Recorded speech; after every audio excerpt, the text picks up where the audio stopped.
যদি বাস্তব অবস্থা দুইটি থাকে তার বর্গমূল বের করতে পারে, তার একটা টেকনিকের মাধ্যমে করতে হবে। সেই টেকনিকটা কি?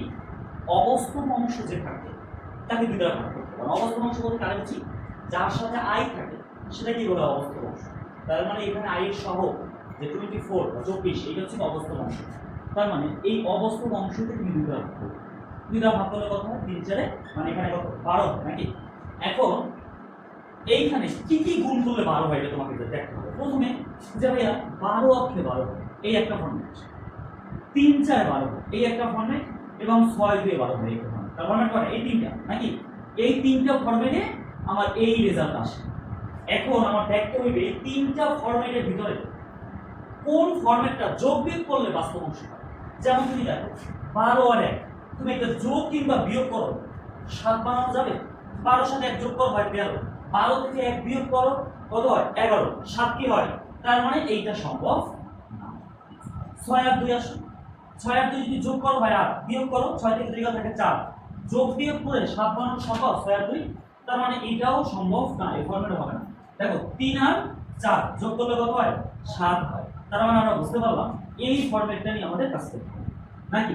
এইগুলো আমাদের প্রথম স্টেপ। দ্বিতীয় স্টেপ, এখন এই দুইটার ভিতরে বড় কি? 4, তাহলে 4 কে তুমি বর্গ করে দাও। বর্গ করলে কত হয়? 4 4 এ 16। এখন এই 16 মাইনাসের হবে না প্লাসের হবে সেটা নির্ভর করবে আবার বাস্তব অংশের চিহ্নের উপর। যেমন এইখানে 4 4 এ 16, আমরা কিন্তু পাচ্ছি বাস্তব অংশটা মাইনাস, বাস্তব অংশটা কি? মাইনাস, তার মানে 16 লিখবা মাইনাস। এই এতটুকু টেকনিক তোমাকে মনে রাখতে হবে, তার মানে বর্গমূল সহজ হবে।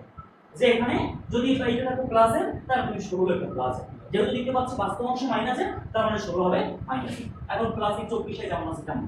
এখন এই যে তুমি 16 এখানে লিখছো, এইটা কি তোমার এখানে ছিল? তাহলে এমন কিছু একটা করতে হবে যাতে আমার এই মাইনাস থেকেই থাকে। তাহলে 16 থেকে কি করলে মাইনাস থেকে থাকে?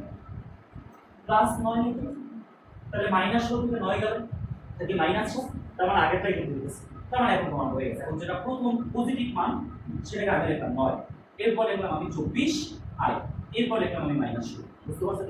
পরের স্টেপ 9 প্লাস হচ্ছে 24 আই, এই মাইনাস না লিখে আমি একটা প্লাস লিখলাম এবং একটা আই স্কোয়ার দিলাম, কোনো প্রবলেম আছে?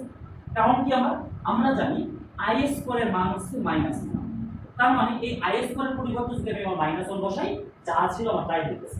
এখন আমি বর্গমূলের ফরম্যাট জানি, হয় আমি a প্লাস b স্কয়ার সূত্র তৈরি করব, না হয় আমি a মাইনাস b স্কয়ার সূত্র তৈরি করব। তার মানে আমরা এখানে যেহেতু সবই লিখতে পাচ্ছি প্লাসের মান, তার মানে প্লাসের সূত্রে যাব। তার মানে 3a স্কয়ার, তার মানে এখানে 9 হবে, প্লাস 2 a বলতে 3, b বলতে 4। তুমি দেখো 3 × 6 4 7 20 হয়ে গেছে, প্লাস হচ্ছে b স্কয়ার, b মানে 4a স্কয়ার। তাহলে তুমি 4a স্কয়ার করো 16a স্কয়ার দিতেছে, এটা সমান কি? 4 প্লাস 3 প্লাস 4a এর হোল স্কয়ার।